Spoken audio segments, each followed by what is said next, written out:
যাব যে সিসিটিভি ফুটেজই দিতে পারে গুরুত্বপূর্ণ উত্তর। এখানেও পুলিশের কি দাবি? পুলিশের দাবি পাশের বাড়ি থেকে ছাদে উঠে এসেছিল অভিযুক্তরা, আশপাশের বাড়ি ও রাস্তার সিসিটিভি তাই অত্যন্ত গুরুত্বপূর্ণ। তারা কখন এলাকায় ঢুকেছিল তা কি ক্যামেরায় ধরা পড়েছে? কিভাবে ছাদে উঠেছিল, কতক্ষণ সেখানে ছিল, কিভাবে ঘটনাস্থল থেকে বেরিয়ে গেল, গয়না লুকোনোর জায়গায় যাওয়ার কোনো ফুটেজ রয়েছে কি? এইরকম একাধিক প্রশ্ন ইতিমধ্যেই উঠে এসেছে। এবং তারপরে কথিত স্বীকারোক্তি বনাম স্বাধীন প্রমাণ, অর্থাৎ পুলিশ যেটা বলছে তার সঙ্গে স্বাধীন প্রমাণের কি পার্থক্য দেখুন। জিজ্ঞাসাবাদে দেওয়া বক্তব্যই পুরো মামলায় চূড়ান্ত প্রমাণ নয়, কথিত স্বীকারোক্তিকে অন্য প্রমাণ দিয়ে যাচাই করা জরুরি। ডিএনএ, সিসিটিভি এবং মোবাইল তথ্য কি সেই বক্তব্যকে সমর্থন করে?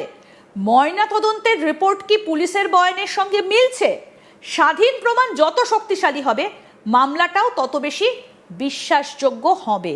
কিন্তু আদৌ কি পুলিশ যেটা বলছে সেটা সত্যি, নাকি যে যে তথ্য প্রমাণগুলো উঠে আসছে সেটা সত্যি? আমরা একটু ছোট্ট করে শোনাই পুলিশ কি বলছে। মুগ্ধ দাস এবং সিদ্ধার্থ পাশের বিল্ডিং এর উপর দিয়ে ওনাদের ছাদে আসে। ছাদে এসে, এটা বৃহস্পতিবার দিবাগত শেষ রাতে, তারা দুইজন সম্পর্কে মামাতো ভাই। ছাদে এসে ওই ছাদে বসে তারা নেশা করে, ইয়াবা সেবন করে। ইয়াবা সেবন করাকালীন গণপতি স্যার, আমাদের ভিকটিম গণপতি চক্রবর্তী স্যার যখন উপরে সাউন্ড শুনে তিনি উপরে যান। খালি গায়ে ছিলেন, কাঁধে একটা গামছা ছিল।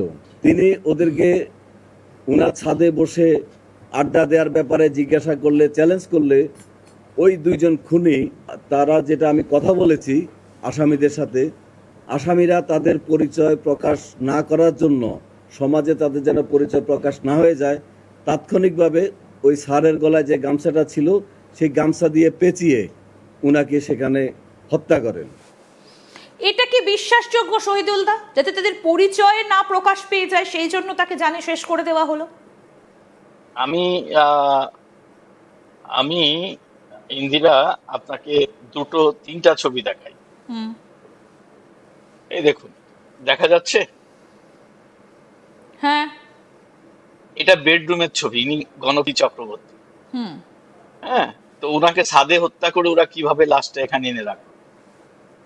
হ্যাঁ, আর আমি আপনাকে একটা রিকোয়েস্ট করি যে আপনি যে আসামিদের, যাদেরকে দুজনকে অ্যারেস্ট করা হয়েছে অভিযুক্তদের, হ্যাঁ, তাদের ছবিটা আরেকবার দেখান। বেশ, তারপর আমি আর দেখাই দুটো ছবি দেখাবো আপনাকে। দেখাই।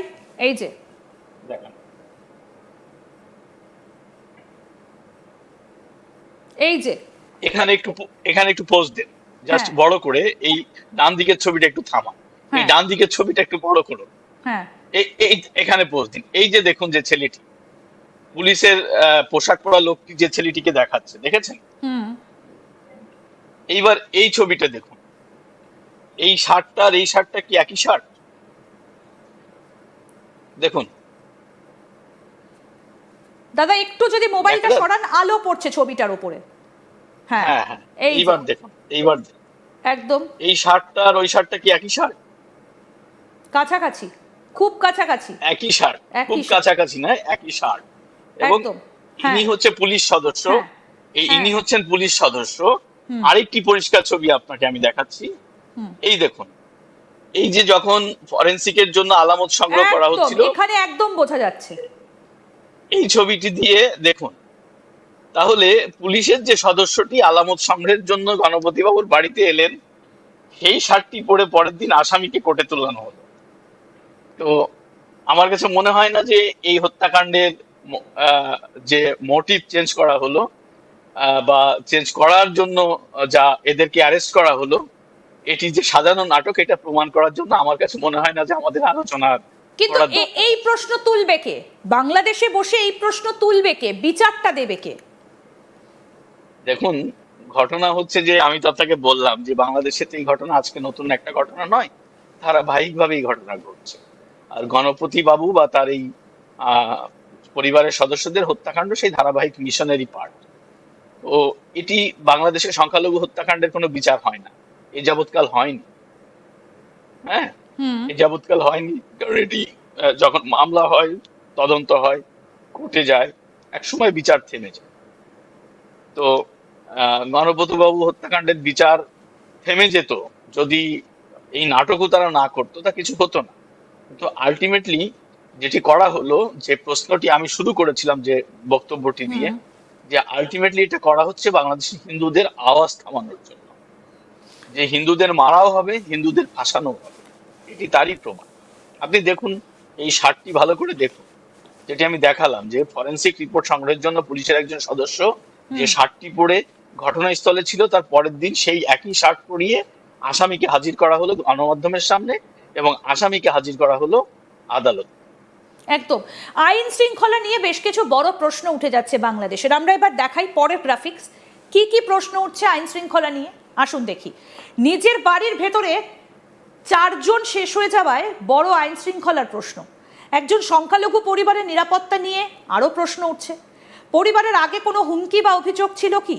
পুলিশ কি আগে কোনো সন্দেহজনক গতিবিধির খবর পেয়েছিল? প্রশাসন কি কোনো সম্ভাব্য বিপদের কথা জানতো? সরকার কি নিরপেক্ষ এবং বিশ্বাসযোগ্য তদন্ত নিশ্চিত করতে পারছে? এই রকম বেশ কিছু প্রশ্ন আইন শৃঙ্খলা নিয়ে উঠছে। এবার আপনাদের দেখাই যে তদন্তের সামনে ওঠা 10টা মূল প্রশ্ন কি কি। দেখুন, গয়না মন্দিরের পেছনে লুকোনো হলো কেন? খুনের পর অভিযুক্তরা ঘটনাস্থলের কাছে কেন ছিল?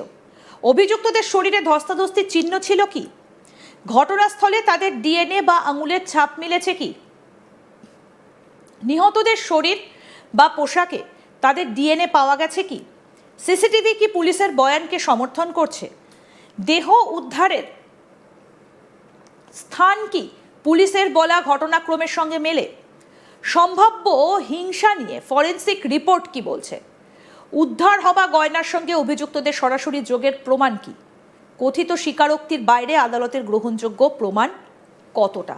অর্থাৎ এই প্রশ্নগুলো হচ্ছে আমরা এতক্ষণ ধরে যে আলোচনা করছিলাম দাদা, এগুলো হচ্ছে তার মধ্যে থেকেই ওঠা মূল 10টা প্রশ্ন। এবার যেটা আপনার কাছে জানতে চাইবো সেটা হচ্ছে বাংলাদেশের সংখ্যালঘুদের, হিন্দুদের বিশেষ করে, তাদের নিরাপত্তা এমনিতেই বিঘ্নিত বিভিন্ন রিপোর্টে উঠে আসছে। তাহলে এই পরিবার কি তারা নিরাপত্তার ঘেরাটোপে ছিলেন? তাদের সঙ্গে কি এইরকম কোনো ঘটনা ঘটেছিল, বা প্রশাসন কি তারা আগে থেকে কিছু জানিয়েছিলেন? এই রকম কোনো তথ্য কি আপনি পাচ্ছেন? দেখুন, বাংলাদেশের সংখ্যালঘু সম্প্রদায়ের, সনাতনী সম্প্রদায়ের কোনো মানুষই নিরাপদ নয় এখন। কারণ হচ্ছে যে আহ, যে সরকার বা যারা আজকে হুম। বাংলাদেশের রাজনীতিতে আছে, রাজনীতি করছেন, তারা কেউই সংখ্যালঘু বান্ধব নয়। সংখ্যালঘুদের বিরুদ্ধেই তাদের আজীবনের অবস্থান, তাদের রাজনৈতিক অবস্থানই সংখ্যালঘু বিরোধী। হুম। কারণ তারা বাংলাদেশকে সেকুলার রাষ্ট্র মানে না, তারা এটাকে ইসলামী রাষ্ট্র মানে।